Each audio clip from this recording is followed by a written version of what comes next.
What's up lidi? Ahoj, Vítáme vás u dalšího videa. dneska se podíváme na recenzi Cobra Kai 6. série, 3. část. Jako první se podíváme na 11. epizodu 6. série. Tak jak se to líbilo tobě sám? No tak těch prvních pár minut se mi moc nelíbily, protože tam byly takové moc basic části, jako třeba prodej auta Laurusových, nebo prostě jak řešili školu Robyho.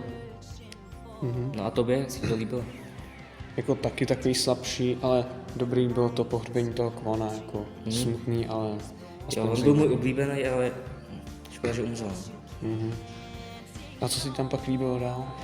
Pak se mi líbila ta scéna, jak Sensei Kim zabila jejího dědu, protože Jo, celý ten příběh jako u toho Krise byl docela jako jo, dobrý. byl smutný. Jo. No a tobě? No mně se líbila právě taky ta část u toho Krise. A co tam bylo ještě? Jo, na konci, jak připravili tu oslavu, to bylo fakt jako výborný. Jo, a jak oznámili, že bude ten turnaj. Jo. To dobře zakončili tu první epizodu a já bych to ohodnotil takovej 7,5 z 10. Já bych dal 7 z 10. Dále tu máme 12. epizodu. No. Tak Šimone, co myslíš? Jo, bylo to... Mně se líbilo ta část, jak trénovali ten boj proti Axlovi. Jo.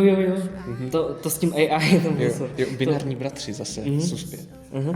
A to bylo fakt vtipný, prostě jak to, Ještě jak byl ten Miguel, Jo, ještě jsem chtěl říct, že ještě byla dobrá ta část s tím Chosenem. jo, s tou, jak se seznámil s tou novou mámou. A co ty, Sene, co se líbilo tobě? Jo, mně se líbilo tak, jak Johnny šel navštívit jeho kamaráda Bobbyho v kostele a to bylo fakt jako OG. Dobrý ještě taky bylo, jak ta sen, jestli byla s Lutory, jak Jo. trénovali. Jsem rád, že už spolu jako nebýfujou. Jo, že už jsou kamarádky zase. A se mi ještě líbila ta scéna, jak Johnny připravil to na tu svatbu, no, pro... Jo, a pak se to nepovedlo. To bylo dobrý. Ale pak v té nemocnici se to povedlo. Jo. Narodil se dítě. Narodil se Laura. Jo. Tak kolik Jo. bys dal bodů? Já bych dal takových 8 z 10. Já bych dal asi stejně jako dal jsem u prvního dílu 7,5 z 10. Takže jako další tady máme 13. epizodu. No, mně se nejvíc asi líbilo, jako ne úplně nejvíc, ale prostě se mi líbilo, jak prostě se známili Sekai Taikai do Ovely, to bylo fakt jako dobrý. A ten souboj Robyho byl taky dobrý. Jo, to bylo dobrý, prostě on byl jako první, kdo zasáhl na Axla, kam, to prostě nikdo. Ale škoda, že mu zlomil nohu. Jo. A bohužel nevyhrál. Ale aspoň jsem rád, že aspoň vyhrál v životě a jsem za něj rád docela. A taky bylo ještě smutný ta omluva od Krise za Johnnymu. A Tory ještě, ale mě to přišlo jako... Teď ho mám rád zase. Jo, je dobrý. No škoda, že jsem už se nechtěl zúčastnit. Ona by to určitě vyhrála. To jo. A teďko... na konci... Finální scéna. Víte co? Tory a... Miguel Diaz! Jo. To byla fakt jako Výborná. fascinující scéna. Jako Jo. nečekaný a prostě... Jenom té scéně bych dal 10 z 10. A celý díl bych dal tak na 8,5 z 10. Co ty? Já bych dal takových 9. Jo? Mně to přišlo jako o hodně lepší prostě, než oproti předchozích To je epizod. pravda. Předposlední epizoda, 14. epizoda. Jo. Dobrý byl hned ten začátek, jak jeli v starém autě pana Miyagiho a jak dojeli do toho starého původního doja Cobra Kai. Mně se mega líbilo, jak prostě trénovali to Miguel a Tori. v tom starém dojo prostě. Jo. Jsem rád, že Daniel teďko prostě, Cobra Kai. Daniel v Cobra Kai vypadá studeně. Jo. No, a jsem rád, že už se Daniel taky smířil s Cobra Kai. Po tom všem, co mu udělal. Jo. Jo, a pak ten souboj Tori a Zara. Jako Zara byla vždycky jako to, taková, Nafilněná. ale jako ona je dobrá, ale jako Tori je prostě lepší. to je prostě hodně lepší. Jo. Ještě dobrý bylo, jak udělali ten odkaz na tu minulou část, jak jí řekla, vítej ve Velimrcho. Jo, to bylo fakt studený Jo, moment jo. prostě. A teď máme finále Miguel proti Axlovi. Jo. Parádní souboj prostě. Jo. Nejdřív se jako Miguelovi moc nedařilo, ale pak Pak to zabil tím, jak si vzpomněl na všechny ty jeho prohry, výhry a ty všechny flashbacky boje. všechny tam byly. To byl fakt jako, Jo. byl vždycky jako můj oblíbený a já ho ještě- mám asi ještě- ze všech postav nejradši. Jo, ještě jak mu dal ten povzbuzující tu řeč ten Johnny. Daniel. I Daniel. Vlastně. Jo, Daniel. Teda, pardon, to bylo vlastně u Robyho. Johnny mu dal ten projev. Jo. No a No, nakonec to prostě vyhrál jo. Miguel. Prostě Miguel a Tori OG Cobra Kai. Yes. No a potom chudák Chris. Jo, prostě Zrovna se z ní stal takový dobrák. VIP. No. Prostě jsem rád, že se aspoň omluvil, aspoň se stihl omluvit a zachránil vlastně jako tím pádem Johnnyho. Jo, Před jeho než- rodinu, že jo, před Silverem. Před Silverem, no. Silver si to zasloužil na té lodi. Jo.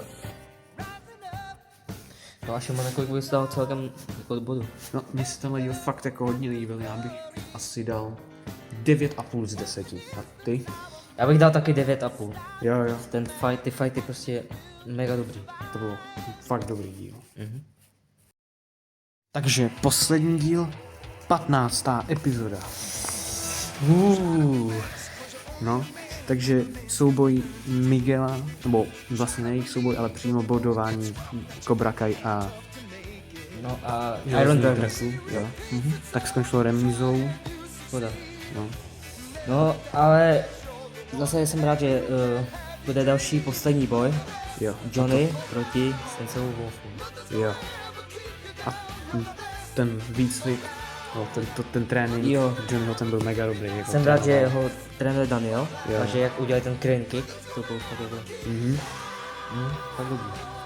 Jsem mega rád, že se Miguel nakonec dostal do stand fallu. Bez toho, aniž by potřeboval výhru Sekai Taikai. Ale škoda, že šel jde do té Okinavy, že nebudou u sebe.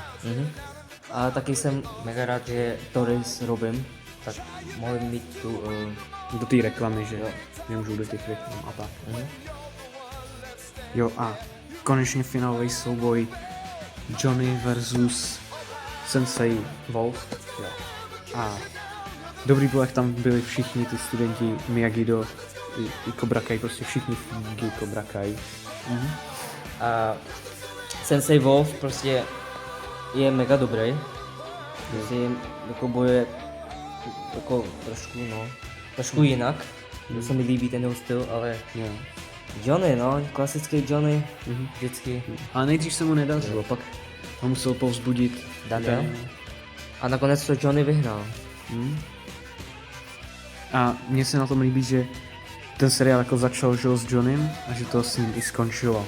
Jo a mně se ještě líbí, jak prostě je Strap s Migem, jak zvedli Johnnyho, protože oni byli jeho prostě dva nejlepší studenti, první. A konečně Johnny vyhrál ten turnaj, že jako Karate Kidovi, tak se mu to nepodařilo. Konečně. No a pak tu máme záběr, no. No a mně se líbí na konci, jak Johnny trénuje už ty další generaci.